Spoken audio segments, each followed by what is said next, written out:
Hey everyone, welcome to another episode of the Adam Chris Show. I'm St. Adam, I'm Chris Malice. and poor DC. And I mean that sincerely. DC Comics really invented the idea of the superhero when it came to comic books. You could say Marvel perfected it, and I wouldn't argue with that. DC invented it.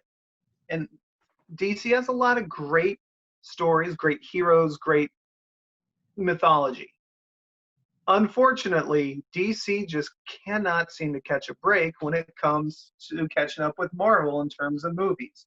The Marvel shared universe has shown that you can do a shared universe. It can be very profitable, and the movies, can, not only be profitable with money, but, critically they can be big hits. And unfortunately, DC has not had the same track record as Marvel. Yep. Would you say? Would I say? Yeah, they haven't.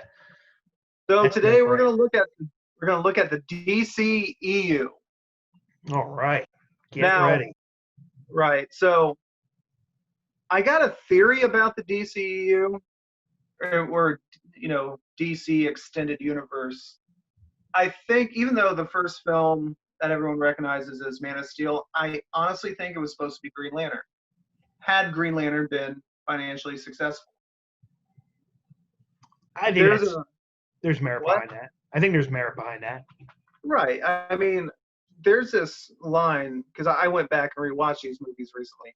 There's this line where Ryan Reynolds is talking about aliens. He's like, we didn't know there was other life in the universe. Up until just recently, we thought we were the only ones in the universe.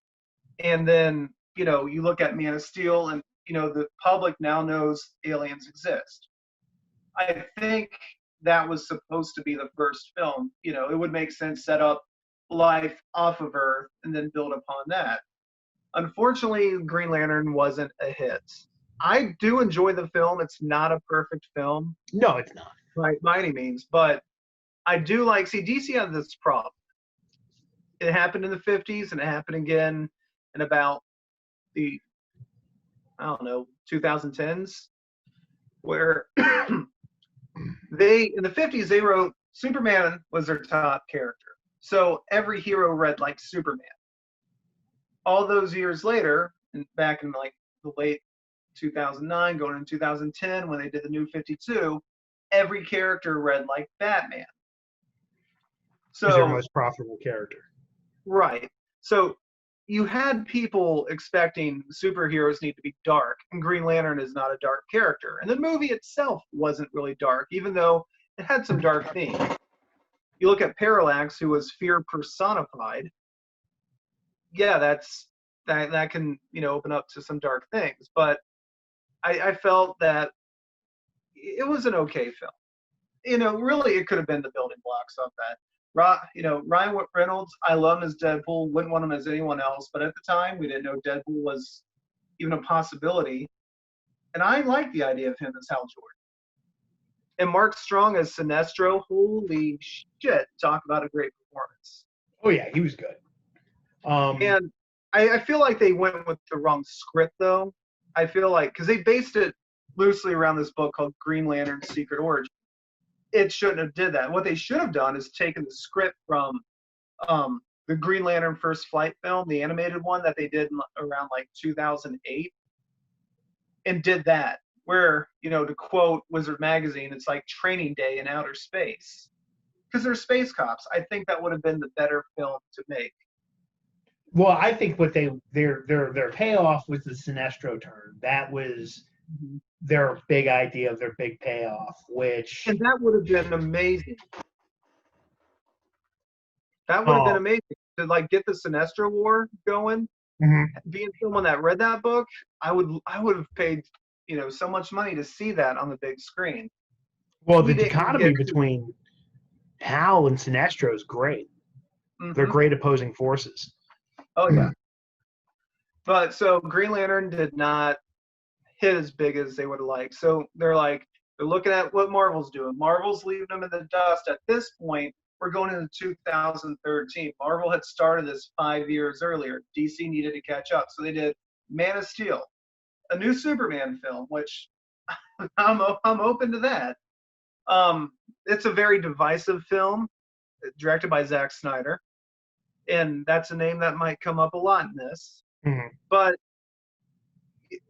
it it had some issues, like Superman being dark at first, wandering around, what's my place in the world? I'm like, that's not Superman. It had General Zod leading a Kryptonian invasion to Earth. I dug that. Well, Zod, I thought, was great in it. Well, yeah. And who played Zod, Chris? Michael Shannon, one of my favorite actors. And He's in my 20. he played Zod very well. I would Which, say, well, I'd just say he made Zod such a physical beast. Unlike, like we look at the original Superman 2 with Christopher Reeves, Zod was very, charismatic, almost like a cult leader. This General Zod was more like, I half expect him to be like, this is Sparta, Yeah. But, what's interesting is my view, like, so one of the moments that people complained about was the ending with Zod and Superman. I don't think that was that controversial. He killed Zod in the original movies, so in that movie. I wouldn't go by the movie though. The original Superman. Well, even what was going on in Man of Steel, it was a clear-cut case of Zod's life versus innocent people's life, and it was apparent afterwards Soup didn't want to do it. So, well, right. I mean, you have a Superman that's just very recently thrust in the role of hero and had never encountered anyone like him. Now, Superman did execute Zod back in the 80s in the Man of Steel comics. He got to deal with some comic book ideology with me on this. He got taken to an alternate universe where General Zod and Ursa and Non had taken over Earth and had like this very fascist regime. Superman stopped them, but he realized the people of this universe don't have the means to keep them stopped after I'm gone. And what does Superman do? Does he never return home? I mean, he obviously is going to return home, but what does he do? And he executed all three of them with kryptonite bullets, and it really messed him up. But he felt like he was left with no choice. It's something that DC, after they did it, kind of shied away from. Yeah. Because Superman doesn't kill, and really Superman doesn't kill. And I'm never going to be someone that's like, Superman should be like the Punisher. We don't want that. If anyone read Action Comics number 775, What's So Funny About Truth, Justice, and the American Way, you see why Superman works. But in this film, you got a brand new Superman. Now, the fight scenes in this film are amazing. Superman and Zod. I know people are like, oh, they destroyed Metropolis. Metropolis is always getting destroyed. Have you read the comics? It's always getting destroyed. In fact, that idea for the skit we wanted to do for the channel with the two mayors, the mayor of Gotham and the mayor of Metropolis, and everyone's calling Metropolis the safest place to live, and the Gotham mayor's like, are you kidding me? You could have them to the ground on a weekly basis. You can have the two mayors of those cities constantly trying to get insurance for the city, and they constantly don't get insurance. Well, no, I just see like Mayor of Gotham City, like, yeah, we have our issues. They have aliens incinerate the city every week. We just have, we get crocodile men and, guys that give riddles, and okay, we do have an urban terrorist that dresses like a clown. But they get aliens. Yeah. That trash them every week. Right. But, I mean, it did start off well. One of the weakest parts of that film, though, and throughout, every appearance that this character is in, Lois Lane. I felt like Amy Adams as Lois Lane just served. She was shoehorned in so much, but did so little. I still think Erica Durance was a better Lois Lane. Because I remember seeing her on Smallville. I was like, I don't like her that much. And she just grew on you. You're like, she's a sweetheart. Mine was Costner at the end, where as Kid Clark's like, what should I have done? Let them die? And he's like, I don't know. My um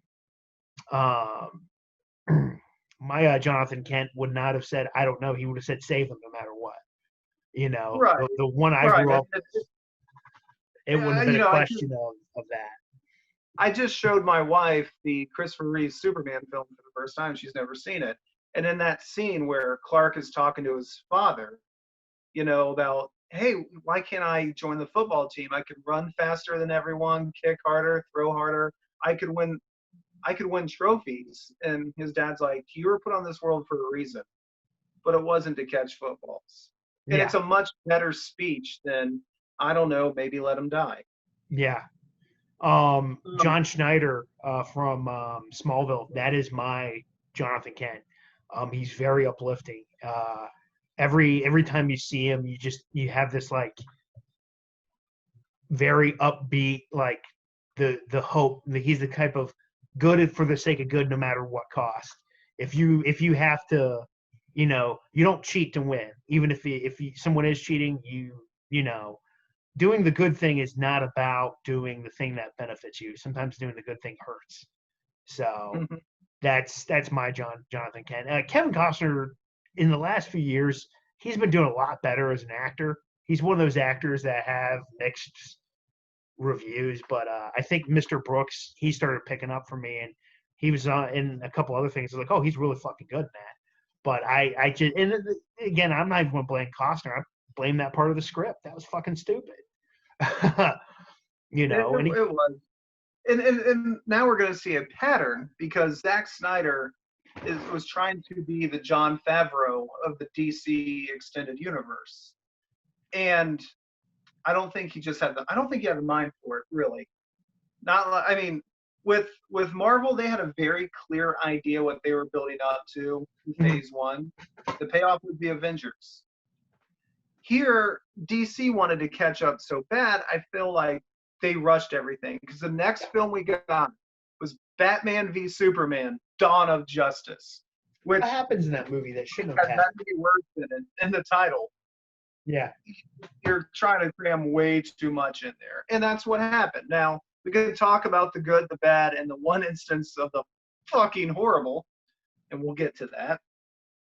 First off, Superman, comes back in this film. The world has had time to adapt to the idea of Superman.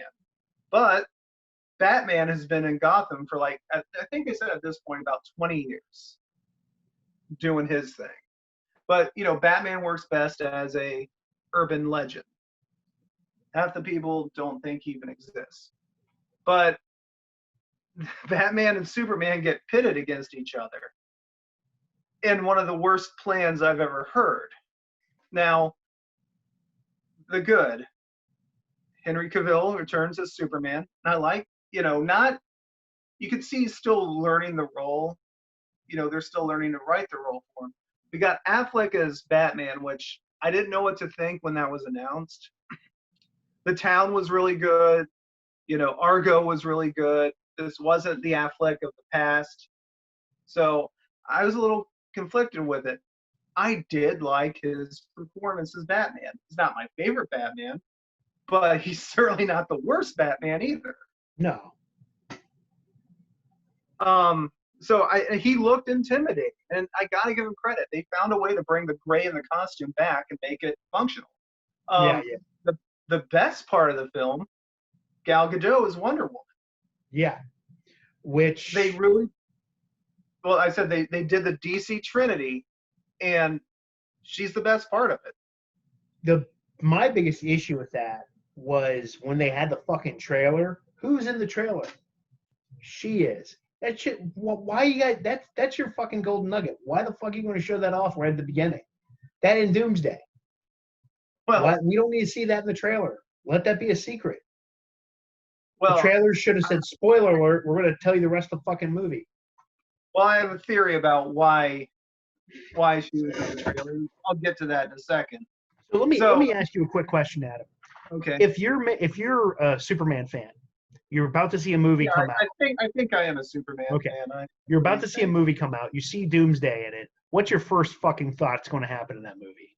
What's Doomsday famous for? The only fucking thing he's famous for. Well, he makes a hell of an omelet, let me tell you. I mean, he uses 4 different kinds of cheeses. When they showed Yeah. him off in the trailer, we all knew what was going to happen to Henry Cavill. Okay. I knew Which, it. well, we all knew it because Doomsday was introduced in the Death of Superman story. That is what he's most famous for. The being that killed Superman. Out of all these other, creatures, madmen, alien overlords, Doomsday is the one that killed Superman. And it was not an accidental kill. It was, he beat the living shit out of him. He was beaten to death, yeah. Yeah. Superman was beaten to death. I mean, the symbolism there. So we get to the bad. So the bad is Doomsday because number one, fucking horrible. He looked horrible. They didn't get his even abilities right because they gave him that stupid solar flare that's from the New 52 comics that I hate so much. He looked like a reject from Lord of the Rings. Yeah. Again, Lois is back. She does more in this film, but it's just, to me, it just didn't matter. It really didn't matter what she did because she was so just there and so wooden. And I don't blame Amy Adams for how wooden she came off because the director's the one that's supposed to try to get the performance from the actor. They tried to shoehorn Aquaman, Flash, and Cyborg in that film with cameos. And I'm like, yeah, people who don't know these films or don't know these comics know who Aquaman is, know who the Flash is. Most of them probably didn't know who Cyborg was. So don't shoehorn these characters in there. Figure a way out how to explain them. Yeah. And they didn't do that. The film is insanely long, and I got the ultimate cut, so it adds another hour on top of it because I hate myself, and that's why I watched it. They also what they cut out, I will say from what I've been told, it explains a lot of shit, but it doesn't explain why. It explains stuff, but I wouldn't say it's all of it's useful. Doesn't make it a completely better movie. We missed Jimmy Olsen. Yeah, Jimmy Olsen is the guy who's murdered in front of Lois Lane. Jimmy Olsen is murdered at the beginning of this film because Zack Snyder didn't like the character. Speaking of Zack and things that murdered this film, how about Jesse Eisenberg? We're going to get to the worst part of this film. Jesse fucking Eisenberg. Not a bad actor. As Lex Luthor. I want you to think about that. So, when you think of a Jesse Eisenberg performance, what do you think of? Weird, wiry. Wiry, jittery, shaky. American Ultra. Dopey. Yeah. Dopey. When you think Lex Luthor, what do you think? Bryan Cranston. Who, we could have had this. We could have had this. So there's a interview, and you can find this online, where Zack Snyder talks about they're eyeing Bryan Cranston to play Lex Luthor, which would be so perfect, so on the nose. That'd be one of those things like, Robert Downey Jr. getting cast as Iron Man. It makes sense. Patrick Stewart as Professor X. These things make sense. And they're eyeing him, so they go to talk to Jesse Eisenberg to play Jimmy Olsen, which again makes sense. So they meet Jesse, and he's doing his Jesse Eisenberg thing of being jittery and all this, and jazz hands. And when Zack Snyder and his wife, who's a producer on the project, leave, he turns to her in the car and says, I got this really wacky idea. That guy acts like he's insane. What if we cast him as Lex Luthor? Which you would think the next words out of his wife's mouth would have been, well, I want a divorce.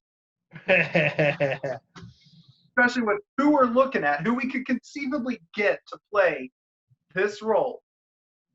and you utter this shit, and that's what we got. We got Jesse, and he's the worst thing about this film because he's playing the Joker. When you really look at it, he is playing the Joker. Yeah. He's talking a mile a minute. He's all jumping around, laughing, making jokes, and again, jazz hands. And that's not Lex. Lex is cold. Lex is calculating. He's a ruthless businessman, and he's a scientist. He thinks very pragmatically. He's not this. And Lex Luthor's plan is because Superman's way too powerful, he needs to get rid of him. That's the plan. Superman's too powerful. We as humans wouldn't stand a chance against him, so let's kill him. But instead of me killing him, I'm going to subliminally put ideas in Batman's head to try to kill Superman. Which I guess Lex Luthor now knows that Batman and Bruce Wayne are the same person. I don't know how the fuck he knew that. And the scene, we get this in the trailer where Clark Kent meets Bruce Wayne, and Lex Luthor's the one. I don't want to call him Lex Luthor. Let's call him Rex. W-R-E-X, because he wrecked this fucking film. Comes in and he's like, oh, finally they meet. And I'm like, well, why is that a big deal? At this point in the continuity, Clark Kent is still a new reporter. He hasn't made a name for himself. So why is it so important that Clark Kent and Bruce Wayne meet each other? It makes no sense. Well, and then how do they create Doomsday in this film? From Zod. They take Zod's body, put it in the Kryptonian birthing matrix.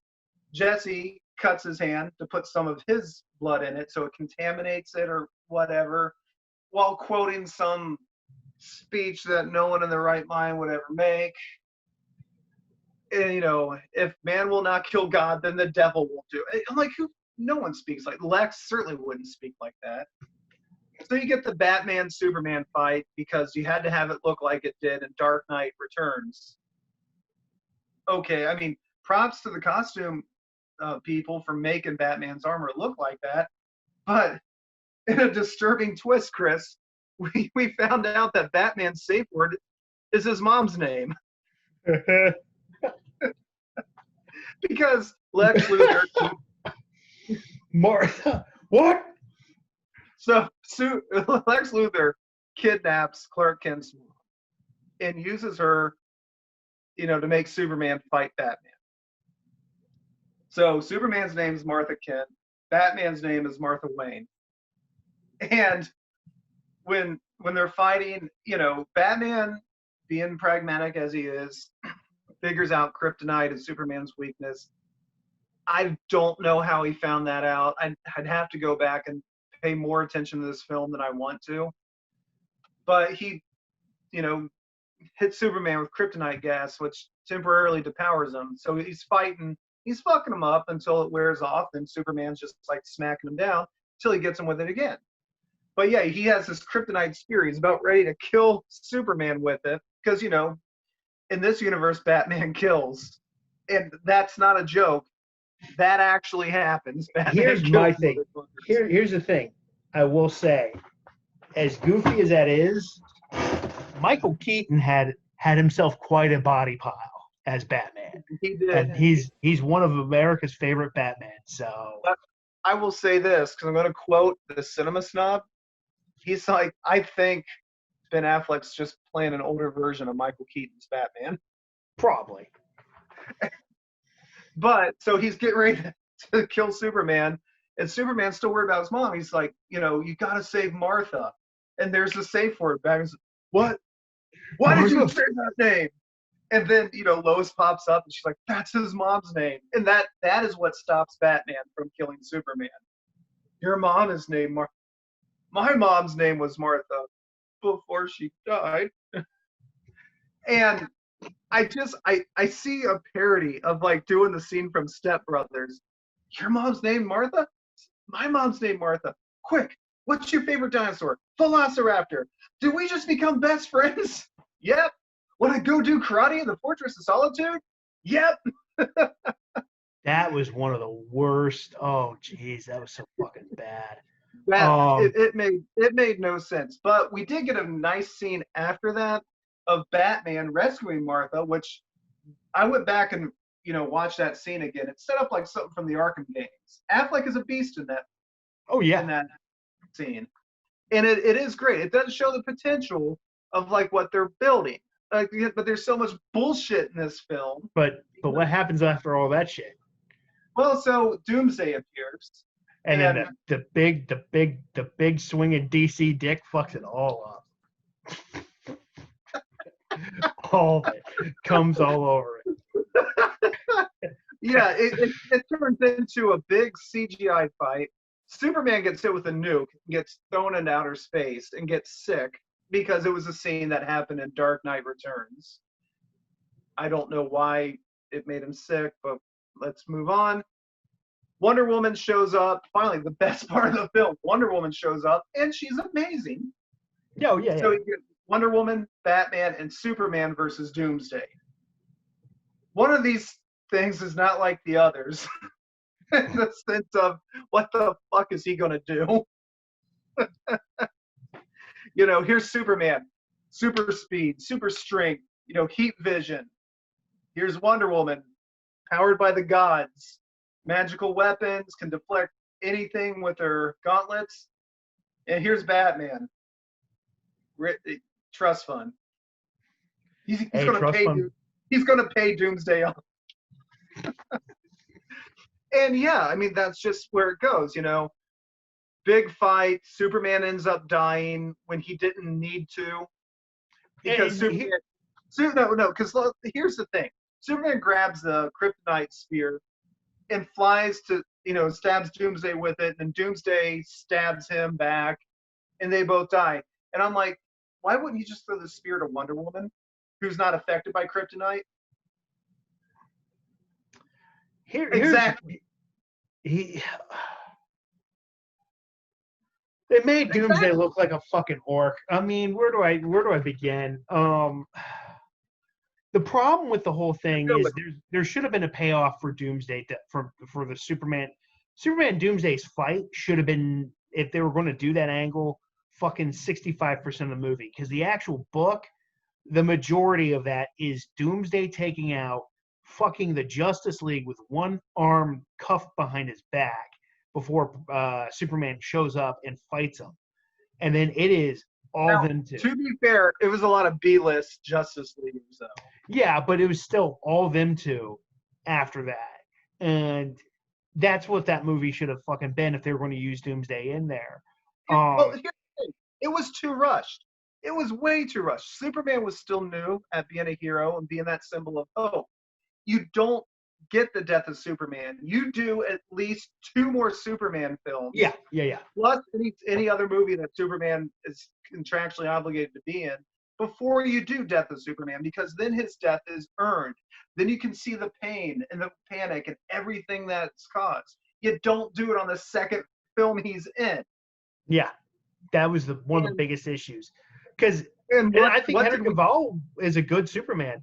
It's just like we didn't want us to be around him that long enough for people to be sad about him dying. Right. So they kill Superman. Batman and Wonder Woman are like, because all through the film, Batman's having dream sequences and flashbacks to things that haven't happened, and a lot of bullshit happens in this that, as a comic reader, I'm like, okay, it looks like they're setting up for an invasion of Darkseid's army to Earth because these are parademons, but most moviegoers aren't going to know what they are. And these dream sequences are just taking up more time. They don't need to be in this. It's like throwing way too much in this film. And it came off like shit. Yeah. So then at the end of the film, Batman and Wonder Woman are like, we're going to have to carry on for Superman. And then we get Jesse with the shaved head going ding, ding, ding, ding, ding, which in the theater, it was dead quiet except for me cackling like the Joker because it was so ridiculous. I don't get how someone saw that fucking cut and thought that should be in the fucking movie. That was horrible. Well, you remember, I saw that opening day, and as soon as that movie got out, I came to your place and because you're like, okay, How is it? And when I told you about Jesse as Lex Luthor, you had a meltdown. Oh God. So that was Batman v Superman. The next film we get is pretty out of left field. Is Suicide Squad. Which the books are good. The books are good. The concept's good. Really not a team that you would think would be marketable, but they did put Harley Quinn in it. So of course that was what the marketing was built around, Harley Quinn. Unfortunately, this film wanted to be Guardians of the Galaxy, so it's built around its soundtrack, which I call the commercial for the soundtrack. Every scene has a different song from the soundtrack. Just look at when we meet our characters. How many different songs do they go through? Yeah. Well, here's the things that I'll say that's good about Suicide Squad. Jai Courtney as Captain Boomerang was really good. Oh, of yeah. course, Margot Robbie was fantastic as Harley Quinn. Mm-hmm. Will Smith is Deadshot. Yeah, it was surprisingly quite good. I know a lot of people didn't like when that was announced, especially because Will Smith is a charming actor. Yeah. Deadshot is not a charming character. Yeah. But he made it work. He made it his own thing. See, there are things in comics or these comic movies that, while they might not be accurate to the comics, they're still a good performance. And that's why that's where Will Smith as Deadshot falls for me. But Viola Davis is Amanda Waller. She was great. There was, of course, the best scene in that movie is the bar scene, hands down. It's the best scene of the fucking movie. There's good scenes here and there. The fact that they're going after Enchantress, I was just like, why is she the villain? Yeah, so DC and then Jared Leto. Oh my fucking God. Okay, so there's a lot to dissect there. First, DC movies have a habit of having just the wrong villain for a movie. We saw it with Doomsday and Batman v Superman. So now we see it here in Justice League with the Enchantress. The Enchantress is a very powerful magical being. Now, the reason that doesn't work for Suicide Squad is Suicide Squad is a team made up of supervillains that are controlled by the government. They got explosive chips planted inside of them. The government uses them to send them to places that they can't go. If they fail or get caught, well, they're supervillains. The government can obviously deny it, and who's going to listen to them because they're villains? So why would you send them after a magical witch on American soil?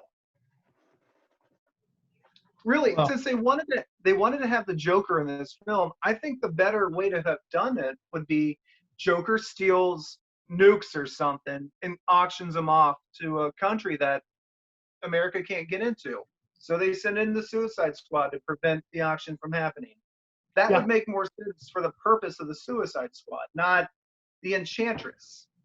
Well, my argument is that Joker didn't even need to be in the fucking movie. Well, no, he didn't. But they were going to put him in since Harley was in.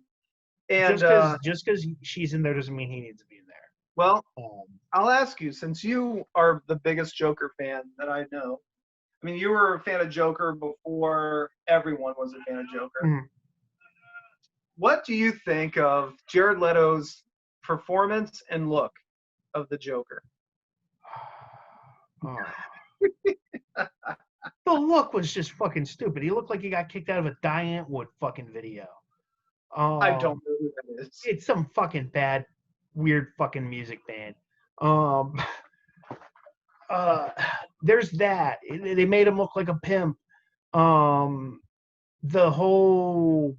A lot of that kind of like hip hop culture shit worked with what they're doing with Harley, but it just totally didn't work for Joker because he's a fucking killer clown. That's really it. Well, why did they make Joker and Harley like these lovers? I know they were boyfriend and girlfriend in the comic, but see, they made Joker love her as much as she loved him. Because they did that because people have complained that their relationship is unhealthy, because it is. Harley Quinn is a very talented, smart person, and the thing about Harley Quinn as a character that makes her tragic is the fact that she's so addicted to this person that's toxic for her, that brings her down. We've known people in life that have been like, wow, they're a great person, but they're attached to somebody fucking completely toxic that brings them down. That is the lesson that they're trying to tell you. Taking that away fucking hurts. I don't think that their relationship's romantic. I don't think that their relationship's fucking cute. I think Harley's sexy as fuck. Okay, no Well, doubt about it, and here's fun. here's something that to me is a big difference between that movie and the comics. Joker risking everything to save Harley, break her out of the Suicide Squad, and then pushes her out of the helicopter to save her when they were going to crash.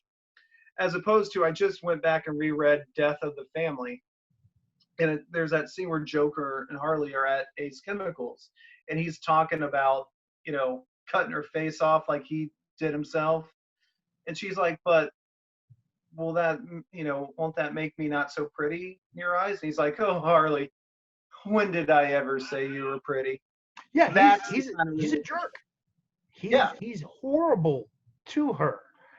And I think a lot of these people, it's all right to have an extreme like for the character of Harley Quinn, but I think a lot of young people need to learn from that terrible relationship that they're in, because they need to learn, hey, I don't want to end up like that. Yeah, it's a cool comic book thing or whatever. I don't want to end up like Harley is, where she's a person that she could be a great hero. She could be up there with Deadpool, but the fact that she's constantly, brought down because she's obsessed with a lunatic, I think taking that out hurts a lot of the story and hurts a lot of things. And the honest truth is that makes their relationship way more unique.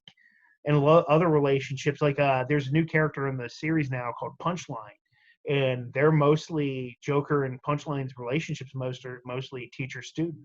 There's not a whole lot of a sexual element to it or a romantic element to it. I think if you take that away, and the thing about Joker is he does a lot of things that people laugh at and they don't think he are that bad. When he's bad to Harley, that's where people are like, dude, you crossed the fucking line. He said his toxic relationship with Harley reminds people he's a fucking bad guy. Okay. Well, let's remember the rules that were established in Mad Love. How he treated her in Mad Love.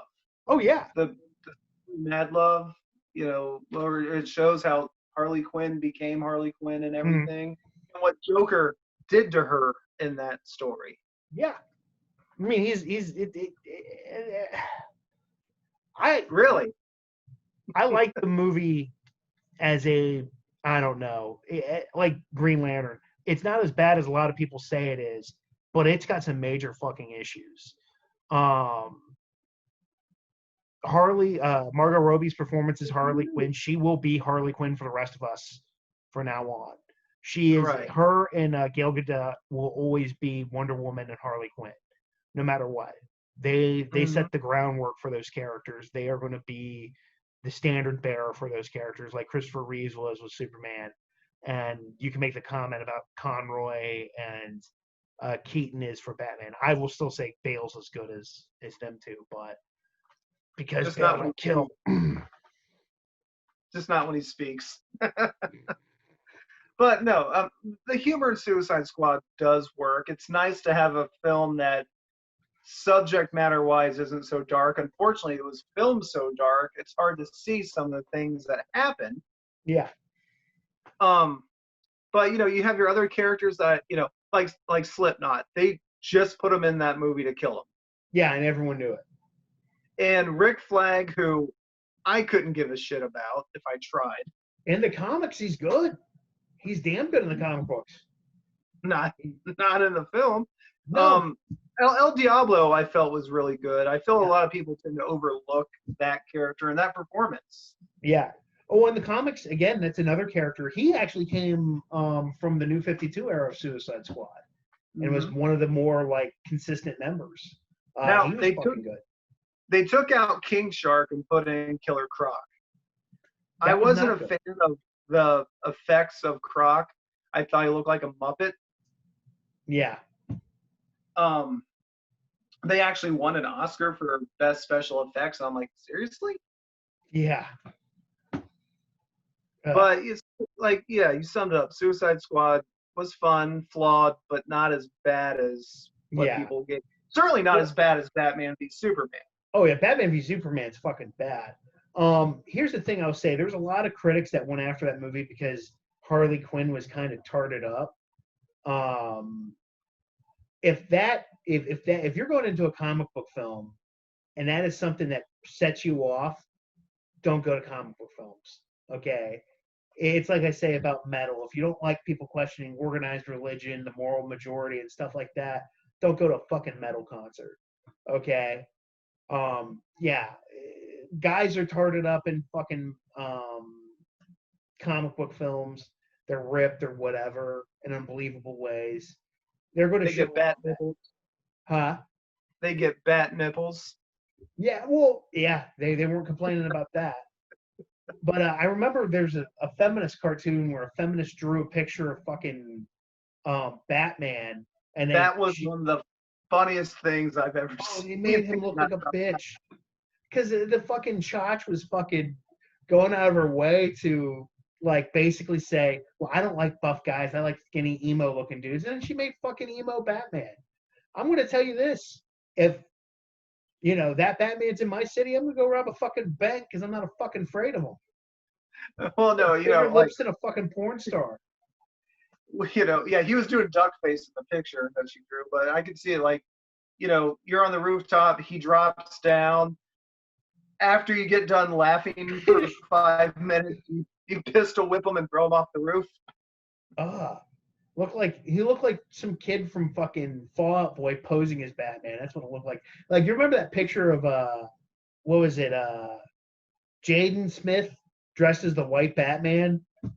No, I don't think I Oh, it was do. horrible. It was horrible. But I mean, he wasn't trying to be Batman or something like that. It was a costume party, and it just hey, there's bad cosplay. There's good cosplay. At least he was fucking doing something different. But that's what it looked like. Not threatening. A buff, scary fucking Christian Bale looking motherfucker or Dark Knight Returns looking motherfucker is going to make you think twice if you got a fucking gun and he's got bulletproof armor. You know. Well, speaking of Batman, he did have some cameos in Suicide Squad Yeah. because Bruce Wayne is DC's Tony Stark. Mm. So you see him, in scenes where he captures both Deadshot and Harley Quinn, and I thought they were really good scenes. Mm-hmm. I liked the way Batman was, and then you get him at the end where Bruce Wayne meets with Amanda Waller. I like that. Yeah. So moving on, the next film we got was Wonder Woman. And Great talk film. about an amazing film. I still enjoy Wonder Woman so much. Gal Gadot really, really nailed what that character is all about.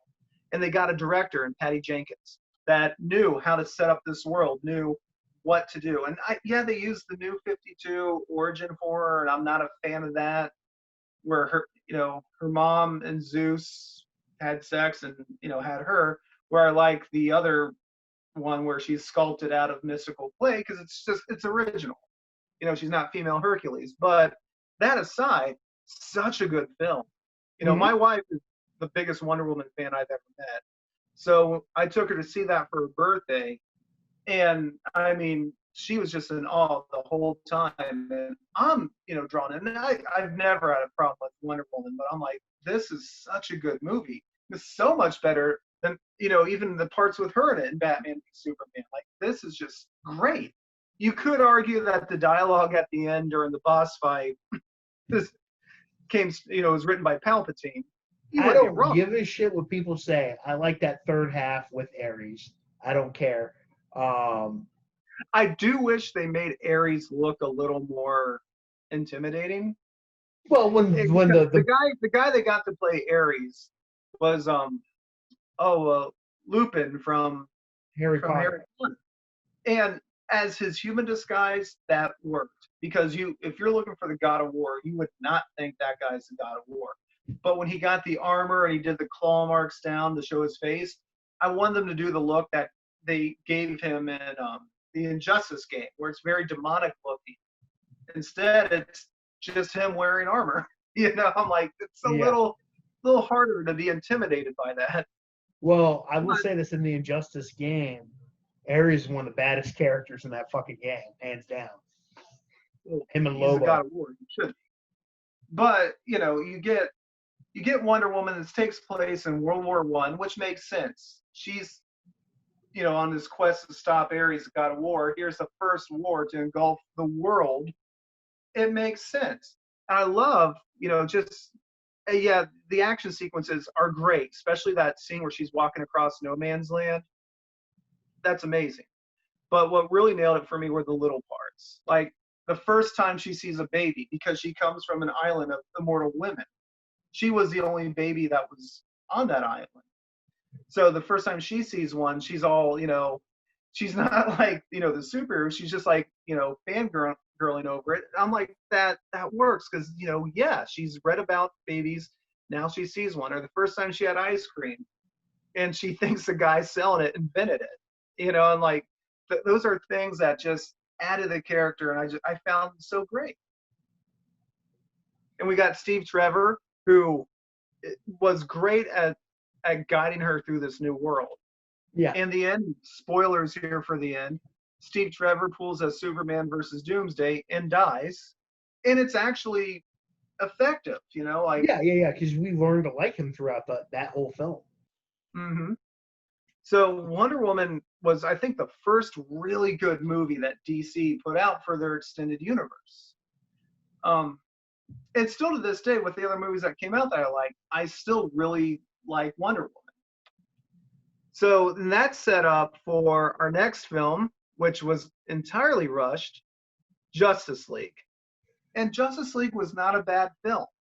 Justice League was okay. Who's the villain in that film? That's the problem. It's just okay.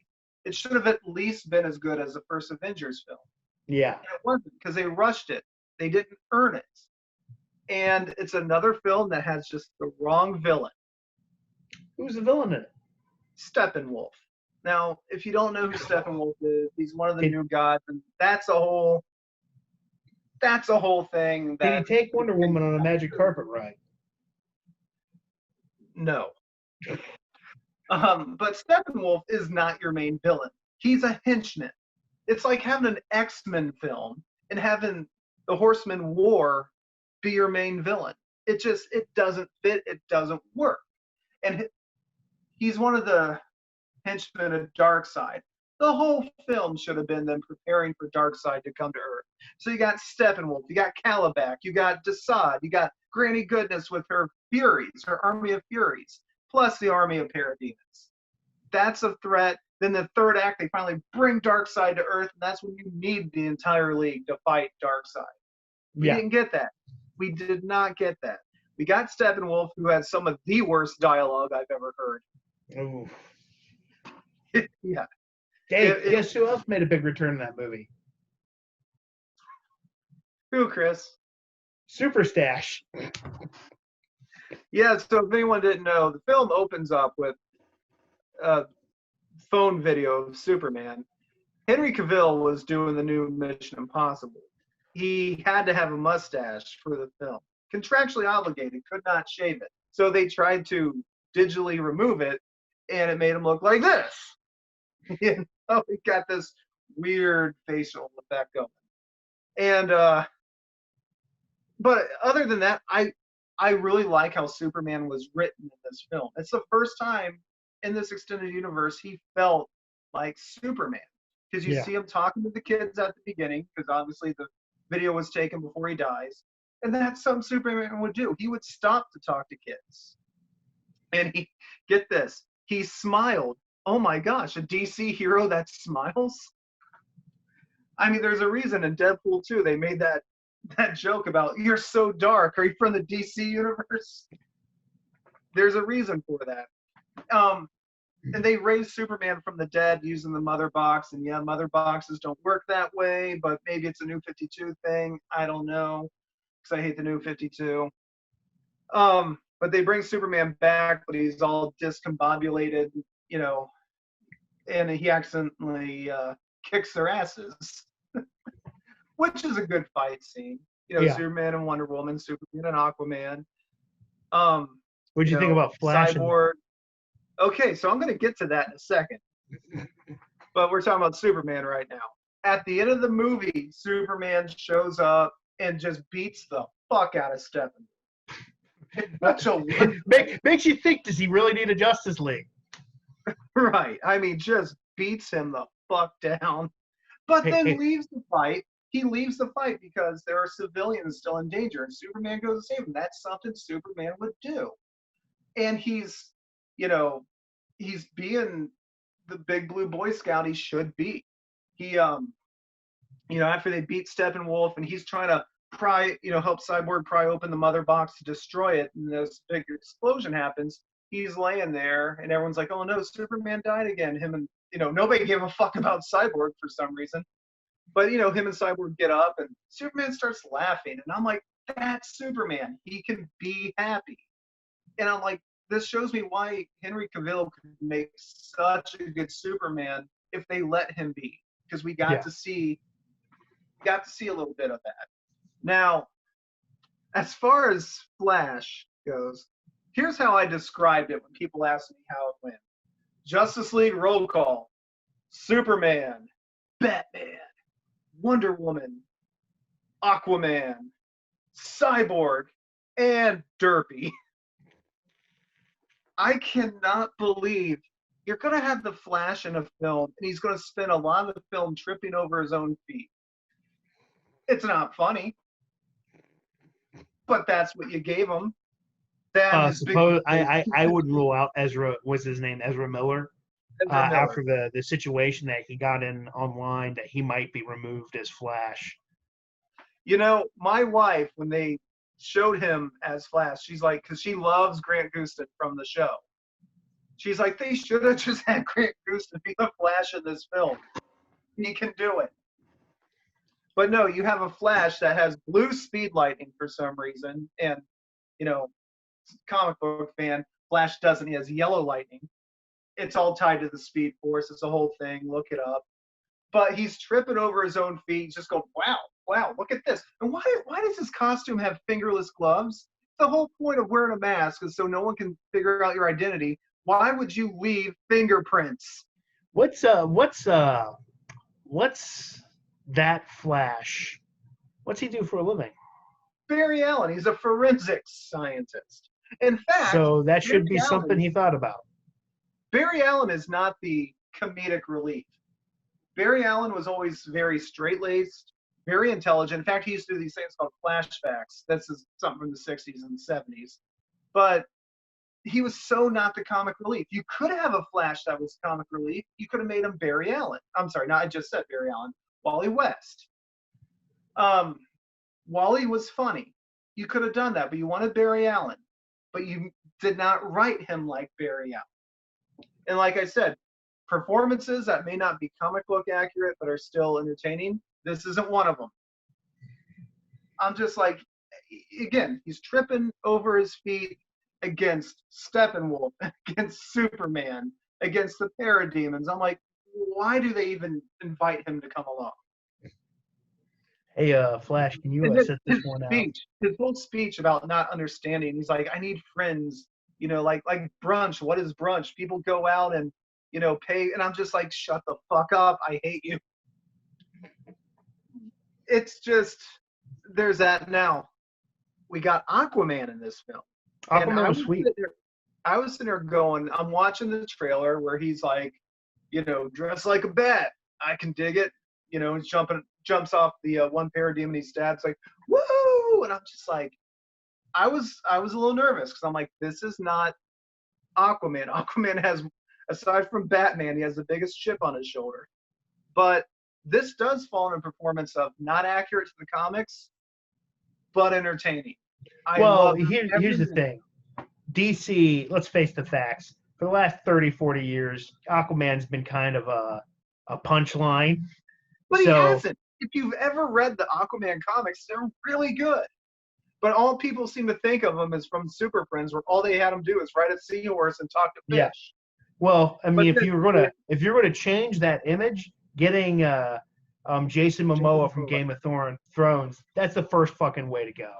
My favorite moment came from him when he accidentally had the fucking lasso of truth around his feet and just started coming out onto Wonder Woman. And then you, baby. What? That and like, I don't want to die. I'm afraid to die. He'll stay. Yeah. So Justice League, you know, again, Affleck is Batman. I enjoyed, and really, and it was against type. You get Cyborg, who they could have made him like he is on the Teen Titans, yelling "Booyah" and being like, real jokey, and they had him be very serious and tragic. He's looking at himself going, "I'm a mechanical monster at this point." Now, I never thought Cyborg should have been part of the Justice League. I think he works better on the Teen Titans. Yeah, yeah. I mean, really, you could have got John Stewart, Green Lantern, in his place. You could have got Vixen. You could have got. I mean, I think they've totally done away with Martian Manhunter at this point, which is a shame. But I mean, obviously, the Justice League looks a little vanilla, so you do need some different people on there. Mix it up a bit. Lobo. Cyborg to me, I think yeah, they want to diversify it, and I'm fine with that. I just think Cyborg himself works best with the Teen Titans. He works best with those characters. He seems to me he's always seemed a little lost on the Justice League. Having said that, Ray Fisher's portrayal of him was good. Yeah. And we can't talk about Justice League unless we talk about how many directors did it have? 2. Yeah. We got Zack Snyder, and then he had some personal issues, and I'm not gonna, make any jokes about that. Yeah, they're very true. Right. So then Joss Whedon came in to finish the film. Whedon having directed the first 2 Avengers films. So there's 2 styles clashing. It does feel kind of off balance. You can definitely watch this and be like, well, that's a Snyder scene and that's a Whedon scene. Yeah. But so, I mean, it ended with, the heroes being out there for people to take up hope again, except for Batman. Batman doesn't work in daylight, and nor should he. And he don't do hope either. Right. He does misery.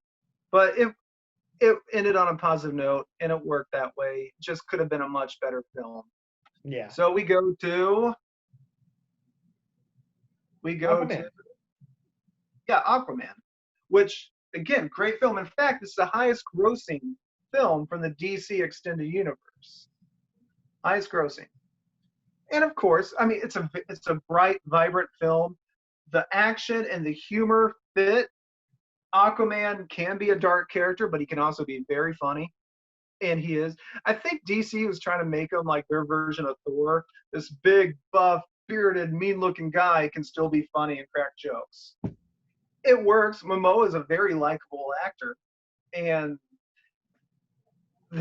there's Amber Heard, which we all know about Amber Heard. But before any of that stuff came out in the news, she was good in it. I mean, they had a good chemistry. Now, with everything she did to Johnny Depp, yeah, replace her. Get her out of there. If you're going to kick Johnny Depp out of Pirates of the Caribbean, get Amber Heard out of Aquaman 2. But, it was a good film. Yeah, and I knew Ocean Master was going to be the main villain because you have to do Ocean Master to do Aquaman's origin. But really, who was the best villain of that film? Who was the best villain of that? Oh, Manta. Yeah, Black Manta.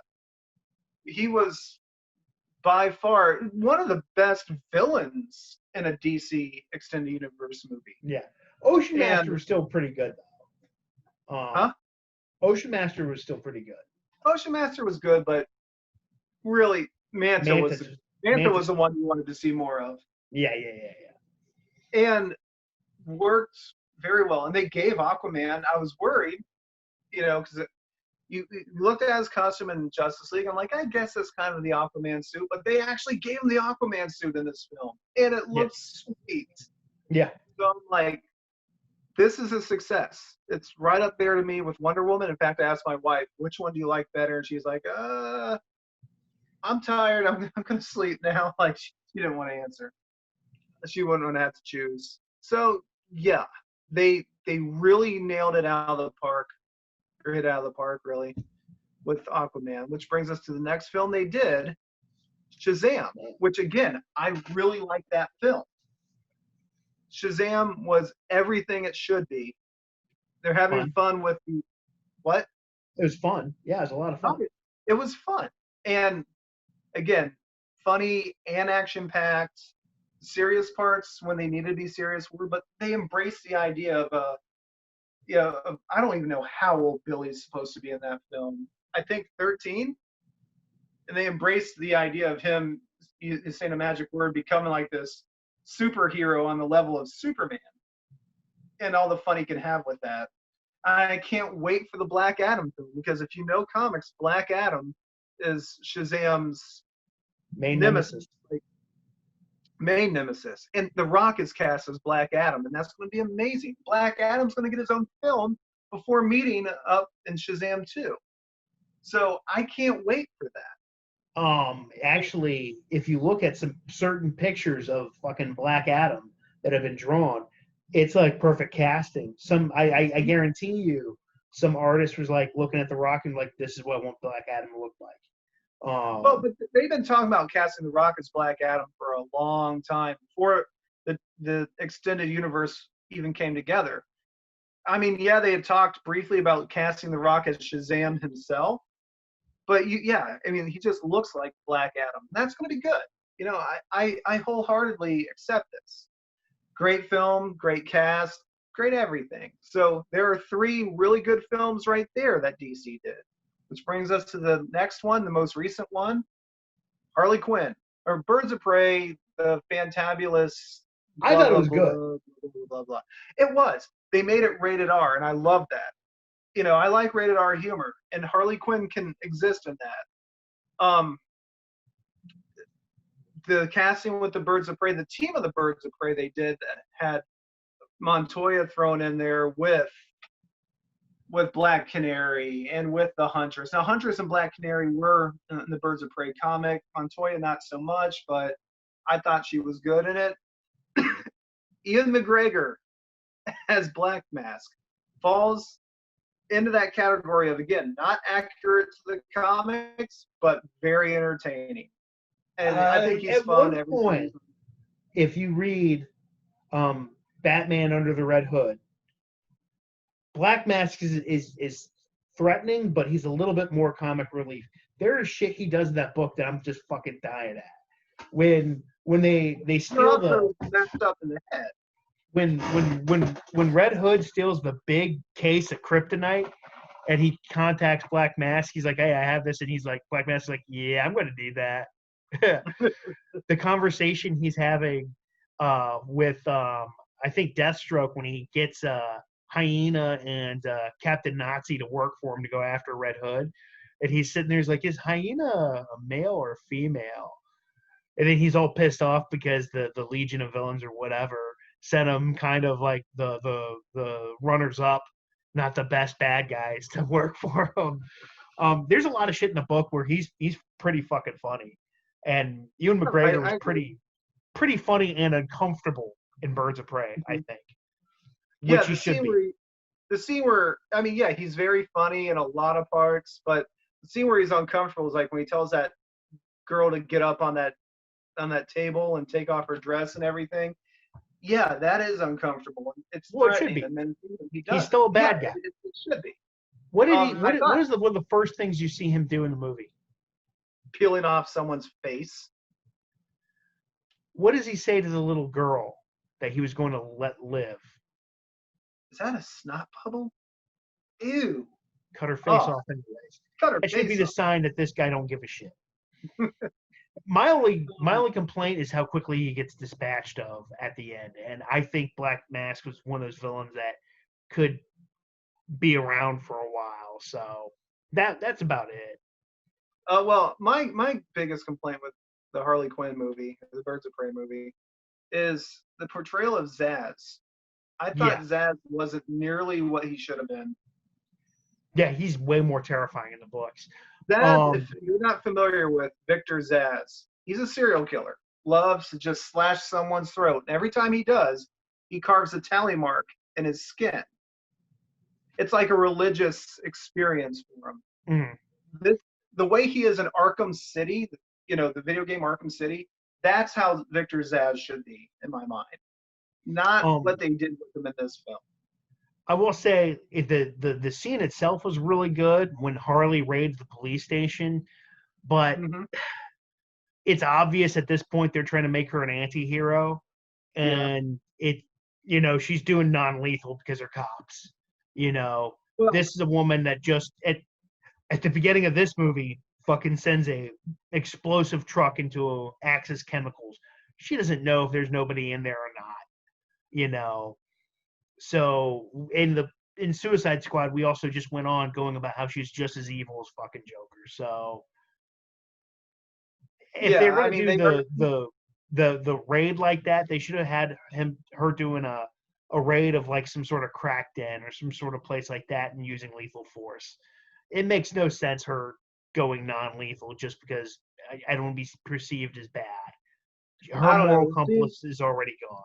The You scene where know. the scene where the cocaine rained down on her was hilarious. Oh yeah, yeah, yeah. The whole execution of the scene was fucking good, but still, oh, she's going to do non-lethal. She's a killer. Okay, she doesn't give a shit if they're cops or not. You know. No, you're right about that. And I guess my other complaint would be Cassandra Cain in this film, Yeah, just because who Cassandra Cain is in the comics. She was the second Batgirl. She was an assassin. She was educated in the language of violence. She's a complete badass. They made her this kind of goofy 10-year-old kid or whatever. yeah, I'm like, if you wanted like a dopey teenager to follow Harley around, spoiler would have worked. yeah, I think spoiler would have been a better choice for that kind of character. Like Black Canary, not who I would have thought of to be hired for Black Canary, but boy did she fit that role when yeah, we saw her in action. And she really fit the universe that they built around her. Huntress was great. She was violent, but she had like no social skills, so she didn't really know how to talk to people. It's a goofy movie. If you're a fan of Deadpool, you'll like the Birds of Prey film. yeah, yeah, I really, aside from those minor nitpicks, don't have much to, go on about that. And those are the actual DC Extended Universe movies so far. Yeah, they did Joker, but Joker was out of continuity. Joker yeah, was its own thing. Great movie, probably the darkest film to ever have a DC logo attached to it. yeah. In the Robert Pattinson Batman film I was reading yesterday is not going to be counted as an extended universe film. Hmm. So that's going to be interesting. I also read that Henry Cavill is back in negotiations to come back as Superman. Now that he's going to do season 2 of The Witcher, he's able to control the schedule a little more. So now he can do Superman stuff. And I read that Ben Affleck, is in negotiations to come back as Batman. If that'll happen, I don't know. But I liked his Batman in this universe. I'd Well, like to see where that also, goes. it seems to Um, me with the Snyder cut that's coming to HBO that they're going to try to pull a whole, yeah, that Justice League movie is different now. well, here's the thing.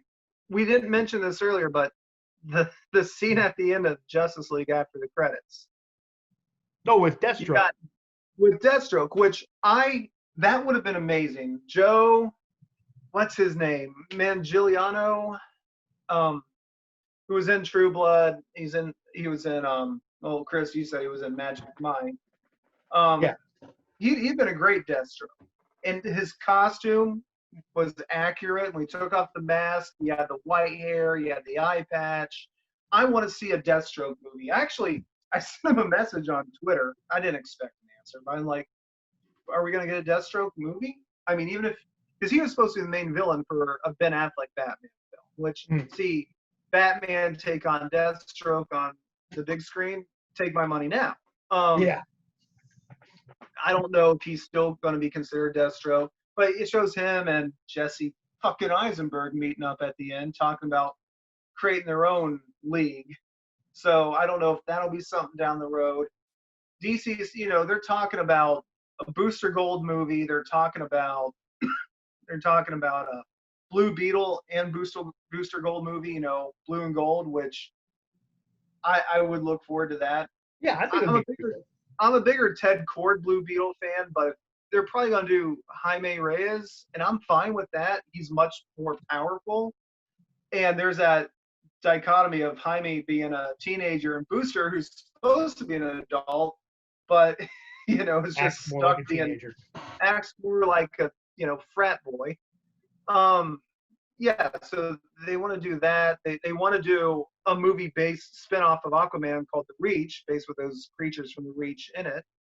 I'm Interesting. sorry, not The Reach. I'm sorry, not The Reach. I'm thinking Blue Beetle again. The Trench. My bad. Okay, I see it. So they're looking to still build up this universe. Like every character they can get to, they want to do a Batgirl movie. And I'll tell you what, I would really like to see more of that universe. That we got to see little bits and pieces of characters like, what's his name who played J. Jonah Jameson in Spider-Man? J.K. Simmons. Him as Jim Gordon, I enjoyed. He's only in two He got scenes, but I'm like, he looks like Jim jacked. Gordon. You see pictures of him? He Yeah, got jacked to play Gordon. right. And I would love to see more of his Commissioner Gordon because I'm like, I want to see them play off each other. I'm interested in this. I would like to see a better Joker for a future Batman film. Here's the thing I'll say. Take J.K. Simmons, all right? Do a alternate version of Gotham by Gaslight. Recast Batman. Who's the villain in Gotham by Gaslight? Jack the Ripper, Who did it turn out to be? Gordon. There you go. There I you think J.K. I'm a fan of J.K. Simmons from the show Oz. He can play a fucking merciless son of a bitch. Well, I mean, you can still, because look, Marvel's done 20 some movies. DC can catch up. They have a great, I would love to see a Plastic Man movie. You could easily get Jim Carrey to play Plastic Man. You probably wouldn't even need any special effects, or very little. You could do a Dr. Fate movie. We could see Zatanna on the big screen. Yeah, I love to see Zatanna on the big screen in that outfit. I want to see a Justice League Dark film. Give me Matt Ryan as Constantine again, because I love every time he's Constantine. You could do Etrigan the Demon. You could do. There's just so much you do. Nightwing. Supergirl. They could actually do a good Supergirl movie this time.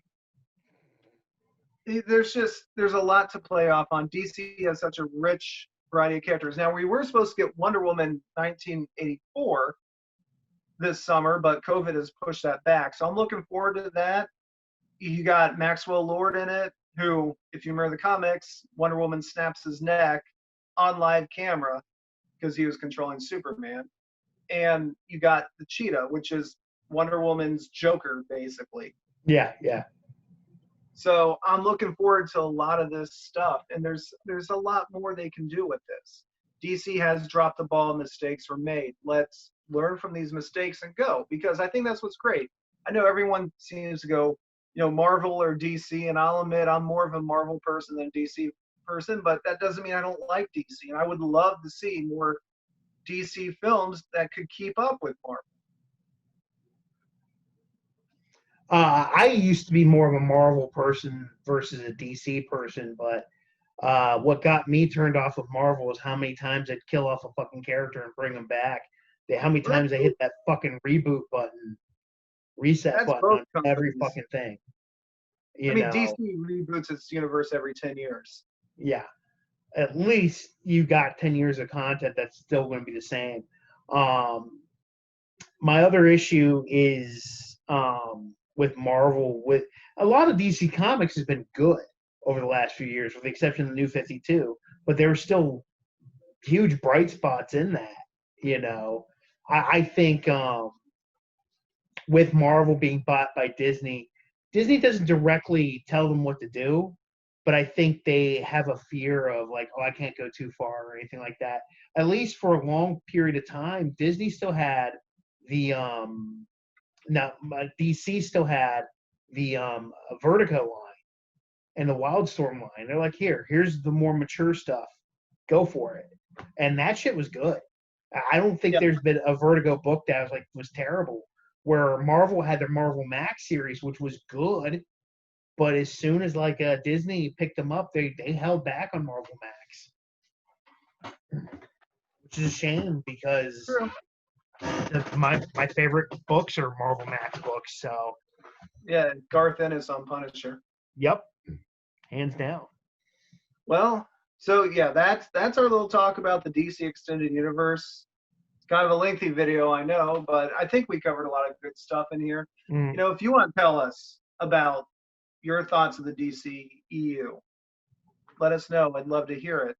Chris, what do you recommend that's DC Extended Universe related? What do you think is the best film they did? Probably either Wonder Woman, probably, or Harley Quinn, Birds of Prey. I like Aquaman a lot. One of those three movies. Seeing as we are talking about DC, I will recommend people start reading the DC book series, Hitman. It was written in the 90s. It's Garth Ennis's story. He created a character for DC. He's a hitman. He can hear people's thoughts and see through the walls. Great fucking series. Okay, well, I'm going to recommend the extended cut of Batman v Superman, just so you can see what I'm talking about. Jesse fucking Eisenberg being the worst thing in that movie. No, And we said Heisenberg, not Eisenberg. We can all think about how much better that film would have been with Bryan Cranston as Lex Luthor. Yes. We can start a petition. Fire Jesse. Hire Bryan. Yeah. But so from the Adam and Chris show, we want to say thank you for watching again this much longer video. Please feel free to follow us on all social media. We're talking Facebook, Twitter, and Instagram. And you know, Chris is opening up a My Fans page, OnlyFans. No, I'm page. not. Fuck no, I'm not. So feel free to look into that. No, I'm starting a Twitter. It's the real OJ. That's my Twitter. Look for his OnlyFans page. But from the Adam and Chris show, I'm St. Adam.